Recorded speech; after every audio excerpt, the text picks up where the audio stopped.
How to make a video collage on Instagram. Now let's say you want to post a video consisting of 2 or more videos on one frame.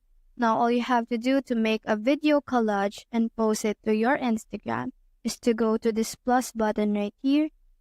After that, you just have to go to Reels and click on Camera. Once you're on your camera, all you have to do is to tap on the video layout right here and pick a layout that you would like. Let's say this one. Now all you have to do is to hold the shutter button right there. After that, the next video is being captured. Say this one.